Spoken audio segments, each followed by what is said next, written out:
ದೀಪ ಹಚ್ಚೋದು ಅಂದ್ರೆ ಏನು ಅಂತ ತಿಳ್ಕೊಂಡಿದೀಯೇ? ಎಣ್ಣೆ ಸುರಿದು ಬತ್ತಿ ಹಾಕಿ ಕಡ್ಡಿಗಿರ್ಬಿಟ್ರೆ ದೀಪ ಹಚ್ಚದಂಗಲ್ಲ.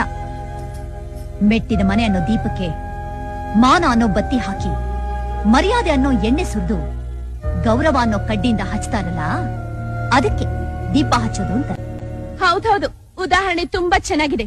4 ಕಕ್ಷಾ ಕಲಿಯೋಕ್ ಯೋಗ್ಯತೆ ಇಲ್ದಿರೋ ನೀನೇ ಇಷ್ಟು ಮಾತಾಡಿದ್ರೆ ಡಬಲ್ ಡಿಗ್ರಿ ಮಾಡ್ಕೊಂಡಿರೋ ನಾನ್ ಇನ್ನೆಷ್ಟು ಮಾತಾಡ್ಬೇಕು? You illiterate fool. Excuse me, I'm not an illiterate person. For your kind information, I'm a graduate from the University of Mysore. But I have not forgotten my culture, customs, tradition and my values. Most of all, I'm proud to say that I belongs to this great soil. 4 ಅಕ್ಷರ ಕಲಿಯೋದು ಪ್ರಪಂಚ ಜ್ಞಾನ ತಿಳ್ಕೊಳ್ಳೋಕಷ್ಟೇ, ಮೈ ತುಂಬಾ ಸೊಕ್ಕು ತುಂಬಿಕೊಳ್ಳೋಕಲ್ಲ.